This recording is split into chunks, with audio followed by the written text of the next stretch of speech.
현대전의 주력을 담당하는 전투기는 첨단 과학기술의 결정체로 꼽힌다.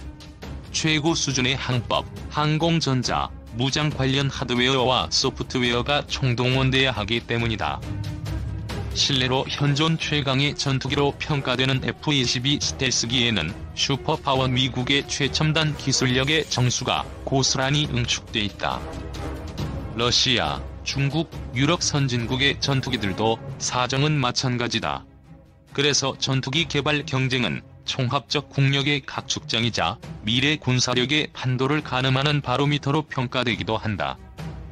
하지만 20만에서 30만 개의 초정밀 부품으로 이루어진 전투기를 제작하는 것은 웬만한 나라는 엄두를 낼 수 없는 도전이다.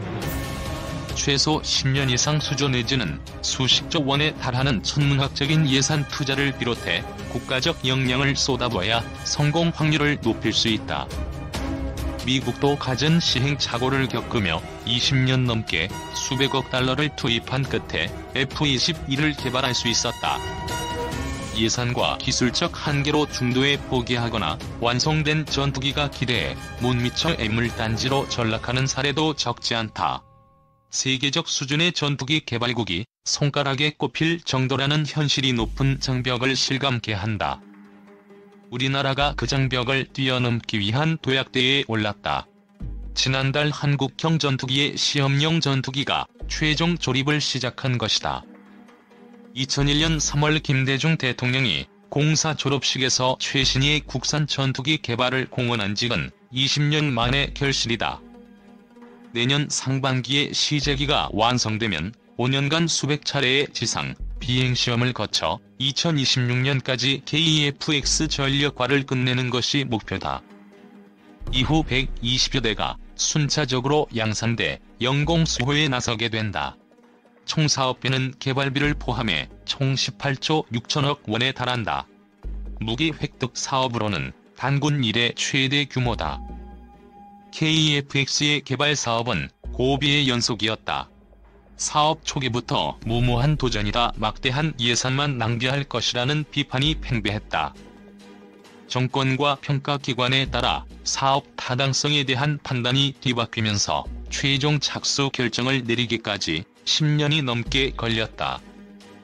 전투기의 눈에 해당되는 A사 레이더 등 핵심 장비의 기술 이전을 미국이 거부하면서 한때 무산 위기를 겪기도 했다. 동체 설계 제작과 통합 전자전장비 개발 등도 험난한 과정이었다. 국내 기술로 불가능하다는 우려를 떨쳐내고 주요 부품 장비의 국산화에 속속 성공함으로써 KF-X는 본 궤도에 오르게 된 것이다. 지금도 KF-X에 대한 회의론이 있는 게 사실이다. 외국의 경쟁 기종보다 성능이 떨어져 전력 증강과 수출 등 경제적 효과를 장담할 수 없다는 것이다. 양산 대수를 축소하고 외국 전투기를 도입하는 게 더 현실적이라는 주장도 나온다.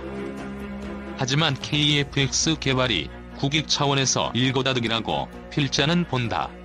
F4, F5 등 노후 기종의 퇴출이 가속화되면서 2020년대 후반이면 우리 공군은 적정 대수보다 100여 대나 적은 전투기를 운용해야 한다. 그 공백을 외국 기종으로 메우면 초기 비용은 KF-X보다 덜 들겠지만 운용 유지비는 천정부지로 뛸 수밖에 없다. 실제로 해외에서 도입한 전투기들의 정비 및 성능 개량 비용은 갈수록 치솟는 실정이다. KF-X가 도입되면 운용유지 예산 절감과 정비 소요기간 단축을 통해 높은 가동률을 유지할 수 있다. 개발 과정에서 축적된 선진 기술력은 한국형 스텔스기와 6세대 전투기 개발로 직결돼 미래 공군력 건설과 자주국방에도 크게 기여할 것이다. 수출 시장도 충분히 노려볼 만하다. KF-X는 F-35와 같은 스텔스기를 제외한 4.5세대급 전투기로는 최고 스펙을 갖게 된다. 미국의 베스트셀러 전투기로 우리 공군의 주력이기도 한 F-16은 물론이고 주변국의 동급 전투기를 압도하는 수준이다. T-50 고등훈련기와 FA-50 경공격기의 수출 경험을 바탕으로 KF-X의 가성비를 극대화하면 세계 전투기 시장에서 K방산의 주역으로 우뚝 설 수 있다. KF-X의 민간 분야에 대한 파급 효과도 빼놓을 수 없다. 항공산업의 종아인 전투기 개발은 모든 산업에 걸쳐 상당한 시너지 효과를 내는 촉매제이기 때문이다. 화생기술의 저변 확대와 일자리 창출 효과도 기대할 수 있다. KF-X가 안보의 중추이자 차세대 경제 성장 동력으로 비상할 수 있도록 국민적 관심과 범정부적 뒷받침이 절실한 시점이다. 그러던 10년 집념 AESA 레이더 개발 세계가 깜짝. 김윤은 브로던 대표가 세계를 놀라게 한 AESA 레이더 송수신 모듈에 대해 설명하고 있다. 이상석 기자. 방위산업 분야에서도 국내 기업들이 글로벌 시장에서 두각을 나타내고 있다. 이른바 K방산의 시대. 자주포, 잠수함, 군함뿐 아니라 경공격기, 전투기까지 국산 방산물자들이 우수한 품질의 가격 경쟁력을 앞세워 해외로 뻗어가고 있다. 이는 핵심 기술 확보를 위한 대중소 방산업체들의 피땀 어린 노력과 눈물이 있었기에 가능했다. 방산업체들의 이런 노력을 조명해보는 K방산, 답을 찾다 연재를 시작한다. 한국형 전투기에 탑재될 능동전자주사 배열 레이더의 성능은 세계 최고 수준입니다. 운용 소프트웨어만 보완된다면 미국의 F-22급의 AESA 레이더와 비교해도 손색이 없죠. 방산용 초고주파 송수신기 생산업체 주식회사 브로더니 김현은 대표는 최근 국산화에 성공한 AESA 레이더의 성능에 자부심을 감추지 않았다. 브로더는 AESA 레이더를 구성하는 고주파 송수신 모듈을 순수 자체 기술로 완성했다. 이 레이더에는 브로더니 생산한 TR 모듈 천여 개가 들어간다. 지난 2015년 미국 로키드 마틴 4가 4대 핵심 기술 이전 불가 방침을 밝히며 KF-X 사업은 좌초될 위기에 놓였었다. 그 중에서도 AESA 레이더는 최고난도 기술로 국내 개발에 소요될 기간을 감안하면 2022년 KF-X 개발 완료 시점이 늦춰질 수밖에 없다는 게 중론이었다. 하지만 지난 8월 한화시스템이 AESA 레이더 시제품을 공개, 독자 개발 성공을 알리며 전 세계 방위산업계를 깜짝 놀라게 했다. 정부의 AESA 레이더 국내 개발 선언 5년 만에 올린 쾌거에 브로더는 중추적인 역할을 했다. 브로더니 AESA의 초기 개념인 다기능 배열 연구를 처음 시작한 것은 2004년. 이를 방산용으로 적용하기 시작한 것은 2010년부터다. 당시 항공기용 레이더 개발을 추진하려던 삼성달레스가 국내에서 유일하게 고주파 송수신기 모듈 기술을 보유한 브로던의 공동 개발 협력을 제의하며 국내에선 시도되지 않았던 3D 레이더 연구가 시작된 것이다. 김현은 대표는 AESA 레이더 개발의 최대 난관을 KF-X에 탑재될 수 있을 정도로 소형화하는 것이었다고 말했다. 브로더는 AESA 레이더의 개념 연구 단계에서 목표물을 탐지하는 기능은 어렵지 않게 해결했다. 하지만 모듈의 크기가 현재 AESA 레이더의 3배에 달했다. 이를 소형화하지 못하면 KF-X 계획 자체가 무산될 수 있는 상황이었다. 김 대표는 2016년 한화시스템이 AESA 레이더 개발업체로 선정되며 KF-X 사업단장, 국방과학연구소 소장, AESA 레이더 사업단장 등 고위 인사들이 줄줄이 회사를 찾아왔다. AESA 레이더 모듈을 소형화할 수 있는 방안이 있는지 확인하기 위해서였다. 한화시스템의 지원을 받아 프로토타입 모듈을 개발했고 문제를 해결할 수 있었다고 당시 상황을 설명했다. 이렇게 완성된 국산 AESA 레이더는 앞서 레이더를 개발해 운용 중인 이스라엘에서 검증 과정을 거쳤고 성능은 완벽했다. 특히 브로더니 생산한 송수신 모듈에 대한 극찬이 쏟아졌다. 현재 이스라엘에서 생산되고 있는 모듈에 비해 크기, 기능은 물론 전력 소모, 발열 문제 면에서 월등하다는 평가를 받았다. 김 대표는 현지 레이더 생산업체에서 국산 AESA 레이더에 자사 소프트웨어를 탑재해 글로벌 시장에 판매하자는 제안도 있었다며 그 정도로 모듈의 완성도는 전 세계 어느 업체보다도 앞섰다는 점을 입증했다고 전했다. 1999년 창업한 브로더는 2003년 K2, K1A1 전차에 들어가는 피아식 벼룩이 생산을 시작으로 방산 사업에 첫발을 내디뎠다.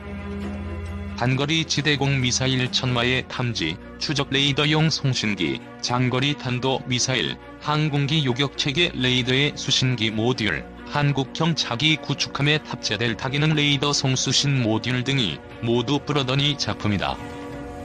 브로더니 레이더 모듈 생산 공장 내부 품질 유지를 위해 반도체 생산 라인을 방불케 할 정도의 클린룸으로 운영되고 있다. 이상석 기자. 브로더니 고주파 송수신기 모듈의 국산화를 성공하자 국내외에서 주문들이 쏟아지기 시작했다. 2013년 이스라엘 방산업체인 엘타가 브로던을 찾아와 F-16에 탑재되는 광대역 정보 수집 장치, 감시 정찰 정보전 장치의 아웃소싱을 제안해왔고 7년째 비즈니스를 이어가고 있다. 브로던이 기술력을 높이 평가한 엘타에선 공동으로 합작사 설립을 제의하기도 했다. 브로던이 이 같은 기술력은 아낌없는 인재 투자를 근간으로 한다. 전체 직원 67명 중 지원 부서를 제외한 모든 직원들이 엔지니어급 경력을 갖췄다. 제품 생산 라인 인력도 모두 엔지니어급에 해당한다. 김 대표는 AESA 레이더 모듈 개발은 직원들이 모든 역량을 100% 발휘했기에 가능했다. 글로벌 고주파 송수신 기술업체에 걸맞는 인재 확보에 투자를 이어갈 것이라고 밝혔다. 자동차보다 단순한 군용 항공기 명칭. 지난 9월부터 동체 조립에 들어가 내년 상반기 시제기 출고, 2026년 실전 배치 예정으로 기체, 항공전자 시스템, 무장체계 등을 개발 중인 차세대 한국형 전투기 KF-X의 명칭이 국민 누구나 참여가 가능한 공모전을 통해 정해진다.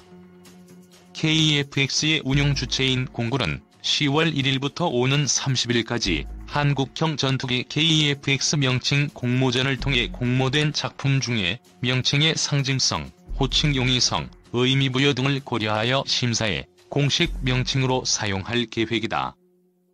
우리 공군뿐만 아니라 군용 항공기 자체 제작이 가능한 미국, 러시아, 유럽, 중국 등은 자국이 보유 운용 중인 전투기, 수송기 등의 기체의 고유 명칭과 함께 애칭을 명명해오고 있다.